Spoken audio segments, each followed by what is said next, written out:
Kim Kardashian. L'agression de Kim Kardashian à Paris a dû raviver quelques mauvais souvenirs à plusieurs personnalités américaines. En effet, si la femme de Kanye West a été victime de la plus violente agression d'une personnalité à Paris, elle n'est pas la seule à avoir fait face à une mésaventure dans la capitale française. Supérieur à reconstitution de l'agression de Kim Kardashian, Courtney Love. Et on pense bien sûr à Courtney Love qui s'était fait bousculer sur le périphérique parisien. La compagne de Kurt Cobain s'est en effet retrouvée prise à partie par des chauffeurs de taxi pendant l'une de leurs manifestations contre les VTC. Les chauffeurs de taxi ont confondu son chauffeur privé avec un VTC. Secouée, Courtney Love n'avait pas hésité à interpeller le président François Hollande sur Twitter. François Hollande, où est cette putain de police? C'est légal que des gens attaquent des touristes? Ramène tes fesses à l'aéroport. Rihanna. En 2012, Rihanna a fait l'erreur d'annoncer son arrivée à Paris Gare du Nord via Twitter. Sans surprise, ses fans étaient très nombreux à l'attendre à l'arrivée du train.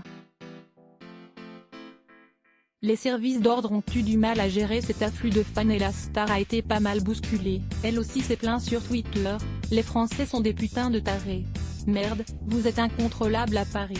Naomi Campbell. En 2013, le mannequin Naomi Campbell a été victime d'une tentative de vol à l'arraché par deux motards dans les rues de Paris. Si les deux agresseurs ne sont pas parvenus à repartir avec le sac de Naomi, la star a été blessée au genou après une lourde chute selon la presse américaine.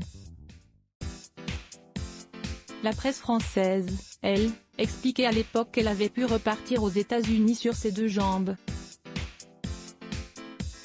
Scarlett Johansson. La comédienne a vécu plusieurs années en France en raison de son mariage avec le Français Romain Dauriac, et visiblement son passage dans la capitale française n'a pas été une expérience très enrichissante pour la jeune femme puisqu'en 2014 elle expliquait sa mésaventure sur le plateau de David Letterman.